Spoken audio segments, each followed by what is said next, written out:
حلال کماؤ جتنا مرضی کمانا ہے، لیکن یہ یاد رکھنا حرام جلدی آتا ہے، حلال دیر سے آتا ہے۔ حرام ہمیشہ زیادہ ہوتا ہے، حلال اس کے مقابلے میں تھوڑا ہوتا ہے، لیکن یہ برکت والا ہوتا ہے، وہ بے برکتہ ہوتا ہے۔ حرام نسلیں اجاڑ دیتا ہے، خاندان تباہ کر دیتا ہے، اور حلال بہار ہی بہار لاتا ہے۔ بڑی پرانی بات ہے، میرا گاؤں ہے، میرا ضلع ملتان ہے، اور اس میں چھوٹا سا ٹاؤن ہے تلمبا، اس کے ساتھ میرا گاؤں ہے۔ ہماری 3 دن کی جماعت چیچا وطنی آئی ہوئی تھی، تو ایک بزرگ تھے وہاں بڑے اللہ والے، ان کی خدمت میں ہم گئے تھے ملنے۔ تو 2 صاحب آئے، ایک کا تو نقشہ بھول گیا، ایک کی شکل بھی یاد ہے، نقشہ بھی یاد ہے۔ اس نے جو ایکشن کیا اور جو سوال کیا، اس سے وہ ایسے گڑ گیا۔ 1972، 43 سال ہو گئے اس بات کو۔ وہ ایسے بیٹھے تھے، وہ آئے ایسے عطیات میں بیٹھے، انہوں نے کھدر، خاکی کھدر کے کپڑے پہنے ہوئے تھے، کھدر کی، اور بڑا چشمہ تھا، سفید ٹوپی تھی، اور یوں عطیات میں بیٹھ کر کہنے لگے حضرت جی دعا کرو اللہ رزق حلال دے وے تے بہت سارا دے وے۔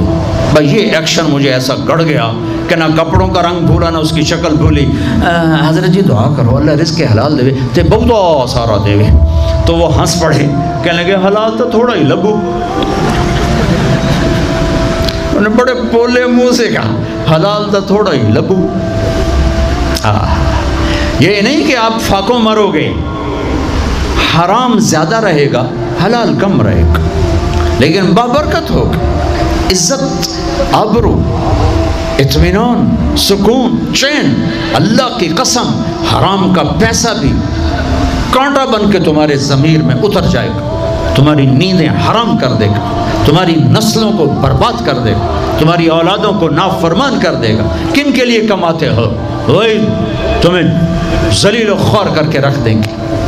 حرام کا لقمہ کبھی بہار نہ لائے گا، اور حلال پہ کبھی خزاں نہ آئے گی۔ نبی پاک علیہ السلام ایک دن مسکرانے لگے تو صحابہ نے عرض کی یا رسول اللہ قربان جائیں مسکرانے کی وجہ؟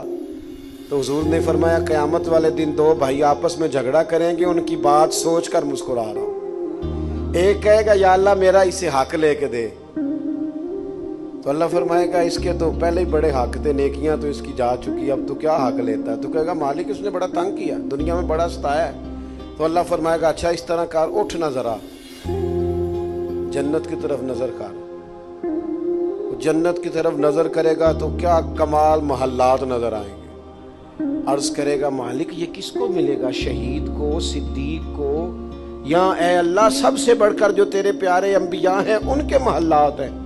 اللہ فرمائے گا یہ میں نے اس کو دینا ہے جو اپنے بھائی کو معاف کر دے۔ کر دیں گے معاف آج جا کے انشاءاللہ؟ معاف کر دیں گے انشاءاللہ؟ یہ محل اس کو ملے گا جو اپنے بھائی کو آج انشاءاللہ معاف کر دے۔ دل میں جس کے لیے کوئی بات ہے اسے کوئی پوچھے جناب آپ نے معاف کیوں کر دیا؟ کہا آج جلسے پہ گیا تھا، وہاں سے حدیث سن کے آیا ہوں نبی پاک۔ یہ محل جنت کا اسے ملے گا جو اپنے بھائی کو قربان جائیں۔ وہ فوراً عرض کرے گا مالک میں نے معاف کیا۔ تو اللہ فرمائے گا پھر اس کا ہاتھ پکڑنا جسے تو نے معاف کیا، دونوں کٹھے جنت میں داخل ہو جاؤ۔ ہمہ یاراں جنت، ہمہ یاراں بہشت۔